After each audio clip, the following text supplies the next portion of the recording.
नमस्कार, मैं हूँ मिली और हम आज अच्छी सी एक कहानी ग्यारस की सुनेंगे। आज की जो ग्यारस की कहानी है उसे मोक्षदा एकादशी कहते हैं। तो मार्गशीर्ष महीने के कृष्ण पक्ष में जो एकादशी आती है उसे मोक्षदा एकादशी अर्थात गीता जयंती भी कहते हैं। तो चलिए गीता जयंती की मोक्षदा एकादशी की एक सुंदर सी कहानी सुनते हैं। श्री अर्जुन बोले, हे भगवान, आप तीनों लोकों के स्वामी हैं, सबको सुख देने वाले हैं और जगत के पितर हैं, इसीलिए मैं आपको नमस्कार करता हूँ। हे देव, आप सबके हितैषी हैं, कृपा कर मेरे एक संशय को दूर कीजिए। मार्गशीर्ष माह के शुक्ल पक्ष में जो एकादशी होती है उसका नाम क्या है? उस दिन कौन से देवता की पूजा की जाती है और उसकी विधि क्या है? हे भगवान, मेरे इन प्रश्नों का विस्तार सहित उत्तर देकर मेरे संदेह को दूर कीजिए, बड़ी कृपा होगी।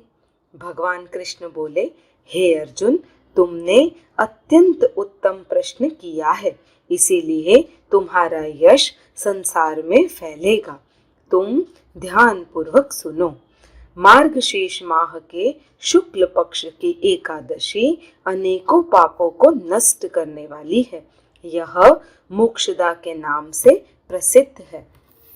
इस दिन श्री दामोदर भगवान की पूजा धूप, दीप, नैवेद्य आदि से भक्ति पूर्वक करनी चाहिए। हे अर्जुन, अब मैं एक पुराण की कथा कहता हूँ। इस एकादशी के व्रत के पुण्य के प्रभाव से नरक में गए हुए माता पिता पुत्र आदि को स्वर्ग की प्राप्ति होती है। इसकी कथा इस प्रकार है, तुम ध्यान पूर्वक सुनो। प्राचीन गोकुल नगर में वैखानस नाम का एक राजा राज्य करता था। उसके राज्य में चारों वेदों के ज्ञाता ब्राह्मण रहते थे। रात्रि को एक दिन स्वप्न में राजा ने अपने पिता को नरक में पड़ा देखा। उसको स्वप्न में देखकर बड़ा आश्चर्य हुआ और प्रातः काल होते ही वह ब्राह्मणों के सामने अपना सारा स्वप्न कहने लगा।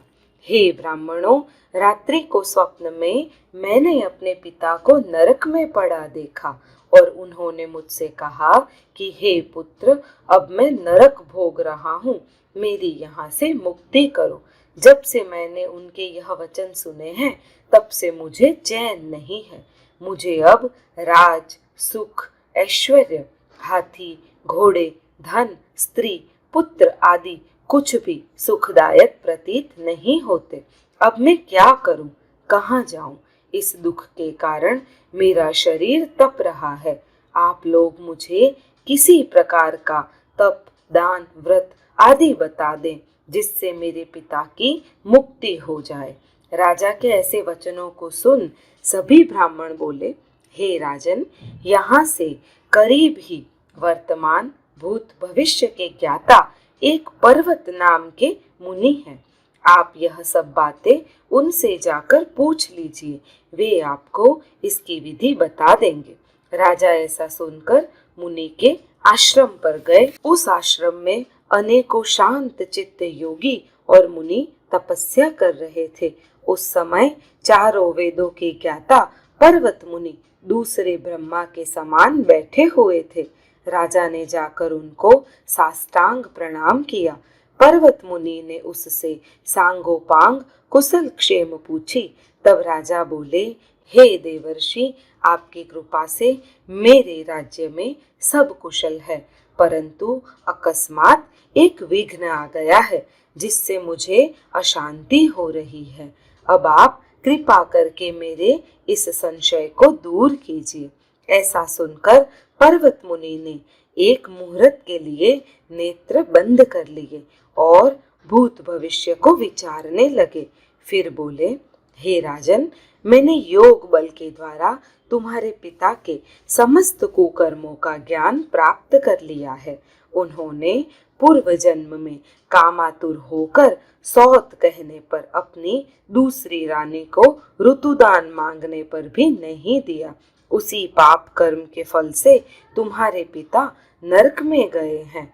तब राजा बोला, हे भगवान, मेरे पिताजी के उद्धार के लिए आप कोई उपाय बतावें।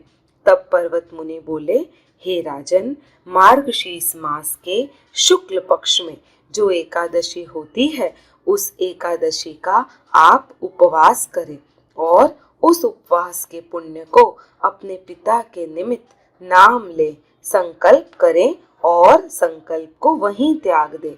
उस एकादशी के पुण्य के प्रभाव से अवश्य ही आपके पिता की मुक्ति होगी। मुनि के वचनों को सुन राजा अपने राज्य को आया और कुटुंब सहित मोक्षदा एकादशी का उपवास किया। उस उपवास के पुण्य को राजा ने अपने पिता को दे दिया, अर्थात संकल्प छोड़ दिया। उस पुण्य के प्रभाव से राजा के पिता को मुक्ति मिल गई और स्वर्ग में जाते हुए अपने पुत्र से बोले, हे पुत्र, तेरा कल्याण हो। यह कहकर वे स्वर्ग चले गए। मार्गशीर्ष माह के शुक्ल पक्ष की मोक्षदा एकादशी को जो प्राणी व्रत करते हैं, उनके समस्त पाप नष्ट हो जाते हैं और अंत में स्वर्ग लोक को जाते हैं। इस व्रत से बढ़कर मोक्ष देने वाला दूसरा कोई भी व्रत नहीं है। इस व्रत कथा को सुनने व पढ़ने से वाजपेय यज्ञ का फल मिलता है। यह व्रत मोक्ष देने वाला चिंतामणि के समान है। तो कहिए, श्री नारायण भगवान की जय। इसी मोक्षदा एकादशी को गीता भगवान के द्वारा इस धरती पर आई थी। भगवान ने गीता का ज्ञान अर्जुन को दिया था, जो आज हम सब में अच्छे से व्याप्त है। अगर मित्रों आप भगवत गीता सुनना चाहते हैं तो मेरी इसी चैनल के प्लेलिस्ट में जाइएगा। आपको हर एक अध्याय और सारे के सारे अध्यायों के महत्व मिल जाएंगे। मैंने गणेश पुराण भी सुनाना शुरू किया है। अगर आपकी इच्छा हो तो गणेश पुराण भी सुनिएगा। मेरी चैनल को सब्सक्राइब कीजिए, वीडियो पसंद आए तो लाइक कीजिए और आप ही के जैसे भक्तगणों के साथ शेयर करना ना भूलें। धन्यवाद।